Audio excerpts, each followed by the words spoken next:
পাইছি কিনা। হ্যাঁ, আমাদের ডিভোর্স হয়ে গেছে। আমি কাগজটা হাতে পাইনি, বাট পোস্ট অফিসে যখন কাগজটা আসছে তখন আমাদেরকে কল দিছে। আমি আশা করবো আমাকে এই প্রশ্নটা আর কেউ কখনো করবেন না। আজকে তোমাদের প্রশ্নের একটি উত্তর আমি দিব। আমি আশা করবো যে আজকের পরে তোমরা কেউ কখনো আমাকে এই ধরনের প্রশ্ন বা এই প্রশ্নটা আর কখনোই করবে না। হ্যালো এভরিওয়ান, আসসালামু আলাইকুম। আমি তোমাদের রাখি। আজকে আমার সারাদিনের একটি মিনি ব্লগ তোমরা আর কি দেখবা। এই যে দেখো, সকালে ঘুম থেকে উঠে আয়েশ কুটুমনিকে নিয়ে আমি একটু ছাদে যাই ঘোরাঘুরি করতে, কিন্তু ছাদে অনেক পরিমাণ রোদ থাকার কারণে আমরা বেশিক্ষণ ঘুরতে পারিনি, যার কারণে আয়েশের মনটা খুবই খারাপ। সে চায় সবসময় একটু ছাদে ঘুরু করতে। আর আসার পরই কতক্ষণ পর দেখলাম যে বৃষ্টি হচ্ছে। তো এটা একটু ভালোই লাগতেছে যে এখন গরম, একটু বৃষ্টি হলে ভালোই লাগবে। কিন্তু কিসের কি, বৃষ্টি হোক আর যাই হোক, গরমের জায়গায় কিন্তু গরম থেকেই যায়। দেখতেছি যে একটু পর বৃষ্টি হইতেছে, আবার একটু পরে রোদ উঠতেছে। কি একটা অবস্থা। আর এখানে আয়েশ এখন ঘুম থেকে উঠছে। দেখো, ঘুম থেকে ওঠার পরে তার মনটা কত ঠান্ডা, সে কত ঠান্ডা থাকে। এই জিনিসটা দেখে আমি ভাবলাম যে একটু ভিডিও ক্লিপ নেই, তোমাদের সাথে একটু শেয়ার করি। দেখো, একদম চুপচাপ আছে, কোনো কথা নাই, কিচ্ছু নাই। সেও দেখতেছে যে কি করতেছে আমার আম্মু, এগুলা কি করে। তো এগুলো দেখা দেখি এক পর্যায়ে তার ঘুমটা আর কি ভাঙলো।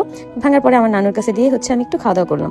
তো আজকে যে ব্যাপারটা আমি তোমাদের সাথে শেয়ার করবো সেটা তোমরা অনেকেই আমার ভিডিওতে প্রশ্ন করছো যে আমাদের কি ডিভোর্স হয়ে গেছে কিনা, আমি কাগজ হাতে পাইছি কিনা। হ্যাঁ, আমাদের ডিভোর্স হয়ে গেছে। আমি কাগজটা হাতে পাইনি, বাট পোস্ট অফিসে যখন কাগজটা আসছে তখন আমাদেরকে কল দিছে।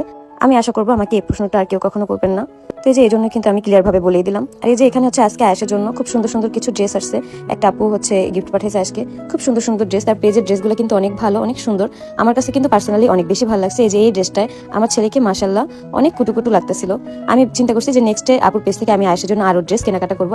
আয়েশের যে কবে দাঁত উঠবে আমার ভালোই লাগতেছে না। আয়েশের যখন দাঁত উঠবে আমি একটা কেক অর্ডার দিব। সেই কেকের উপর 2টা দাঁত থাকবে, মানে এরকম একটা কেক। তারপর আমরা এনে আর কি কাট করবো সেই কেকটা। কবে যে আমি সেই কেকটা অর্ডার দিব, আমার মনে হয়, আমার এখনই মনে হচ্ছে যে কেকটা অনেক বেশি সুন্দর হবে। 2টা দাঁত থাকবে সেই কেকটার উপর।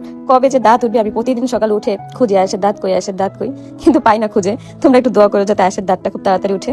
আর এই যে আজকে আব্বু বাসা ছিল, আব্বুর কাছে সে আগের মতোই বায়না, ফুচকা